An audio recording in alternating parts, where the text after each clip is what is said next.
9 months into the war in Ukraine, the world continues to talk about the original motives for Russia's invasion of the country. In a new piece for Responsible Statecraft, Branko Marcetic makes the case that many are trying to downplay NATO's push east as a driving force for Putin's war and instead focus on Russia's imperial motive. Here to weigh in on NATO expansions and the origin of the Ukraine invasion is writer Jacobin and co-host of the 1 of 200 podcast, Branko Marcetic. Welcome, Branko. Hey, thanks for having me. So why don't you tell us, summarize what you had to say on this subject. How has the focus been kind of misplaced or misguided?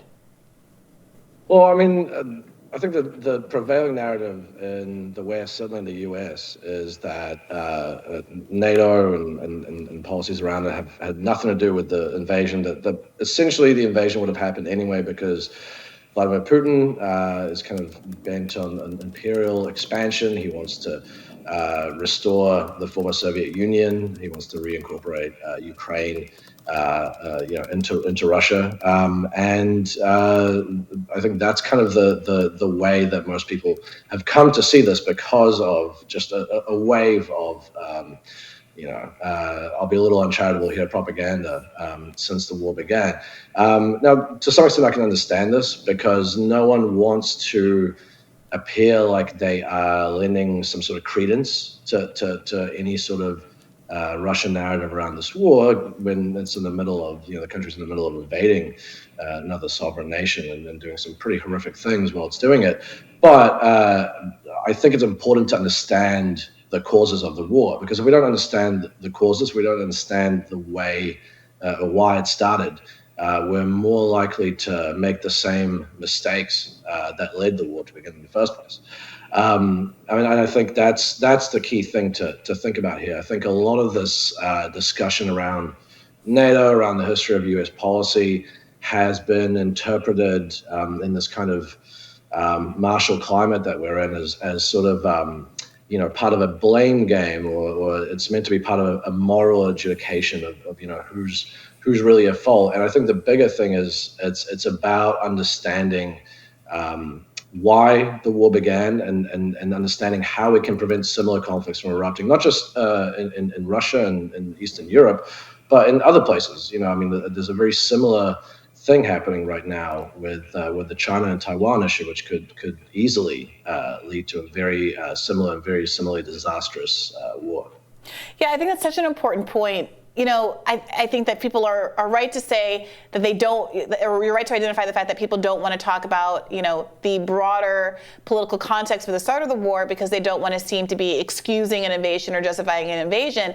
But it's gone to a really kind of crazy point where I think it's Chris Hedges who pointed out that every time the mainstream media talks about the war's beginning, they say an unprovoked invasion, and talking about what that language is doing to obscure some of the antecedents that, however you feel about them, could have prevented the conflict from beginning in the first place. So for people who don't know that history and NATO's role in particular, what do you think is the key thing that people should understand as they maybe are home for the holidays and engaging in these kind of debates about the but-for causes that led to the war?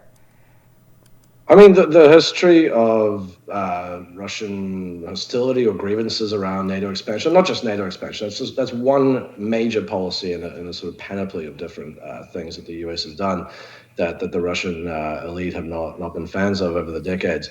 But it's a long history. I mean, it goes right back to Boris Yeltsin. I think it's important to remember that Yeltsin was pretty vehemently objected to the initial round of NATO expansion back in the 90s. And he was a very pro-Russian president.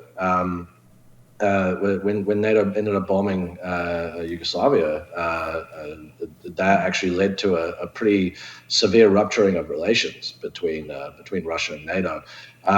It's continued into the Putin years for a while. Putin was a very pro-American president. For reasons that are too long to go into, I think ultimately he felt like he had been used or deceived and not really gotten that much out of his attempt to outreach with the West. And he started also to talk about, Ukraine joining NATO as a red line.